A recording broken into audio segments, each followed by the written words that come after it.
ഇപ്പോൾ ചില ഉസ്താദുമാരുടെ ഇടയിൽ ഈ തറാവീഹിൻ്റെ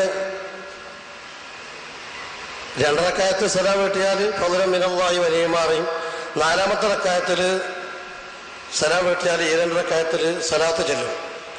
എന്നാൽ ഉമറുള്ള അത് ആ സലാത്ത് ചെല്ലൽ സുന്നത്ത് പ്രത്യേകം ഉണ്ടോ? ഉമറുള്ളാവിൻ്റെ കാലത്ത് അങ്ങനെ വെറും തറാവി 20 റക്അത്തായിട്ട് സ്വീകരിക്കുകയാണോ? ഇടയിൽ മറ്റു വല്ല ദിക്റുകളും കൊണ്ടുവന്നിരുന്നോ എന്നൊരു സംശയമുണ്ട്. അതിനോടനുബന്ധിച്ച് തന്നെ നിസ്കാരത്തിൻ്റെ ശേഷം സാധാരണ സുബ്ഹാനല്ലാഹ് അൽഹംദുലില്ലാഹ് എന്നൊക്കെ 33 ചെല്ലും. ആ കൂട്ടത്തിൽ തന്നെ ചില ഉസ്താദുമാർ ചില ഭാഗത്തുള്ള ചില പള്ളികളിലും ഇലാഹനാന്നും മറ്റു കുറേ ദിക്റുകളും ചെല്ലുന്നുണ്ട്.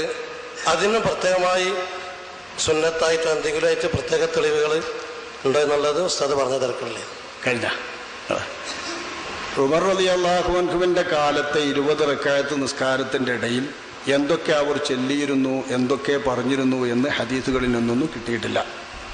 പക്ഷേ നമ്മുടെ കാലത്ത് നടപ്പുള്ള നമ്മുടെ നാട്ടിലെയും ഹറമൈനിലെയും ഒക്കെ നമസ്കാരത്തിൽ തറാവീഹുകൾക്കിടയിൽ ചൊല്ലുന്ന സ്വലാത്തുകളെ സംബന്ധിച്ച ഫതാവകളിൽ ചോദ്യങ്ങളും മറുപടികളും ഇബ്നു ഹജർ ഹൈതമി തുടങ്ങിയിട്ടുള്ള വലിയ ഇമാമുകളൊക്കെ ചർച്ച ചെയ്തിട്ടുണ്ട്. അതടിസ്ഥാനത്തിൽ അന്നത്തെ കാലത്തും ഇന്നും തുടർന്നു വരുന്ന അതേ ചര്യകളൊക്കെ പുണ്യകർമ്മമാകുന്നു വിശ്രമത്തിനിടയിൽ കൊണ്ടുവരുന്നത് നമ്മുടെ ഇമാമുകൾ വിവരിച്ചിട്ടുണ്ട്. ആ സമയത്ത് ഒരു പ്രത്യേകമായ സുന്നത്ത് എന്ന് പറഞ്ഞുകൂടെങ്കിലും തറാവീഹിന്റെ റക്അത്തുകൾക്കിടയിൽ നടത്തുന്ന സ്വലാത്ത് പുണ്യകർമ്മവും കൂലി കിട്ടുന്നതുമാകുന്നു എന്ന് ഇമാം ഇബ്നു ഹജർ റളിയല്ലാഹു അൻഹുവിന്റെ ഫത്വയുണ്ട്.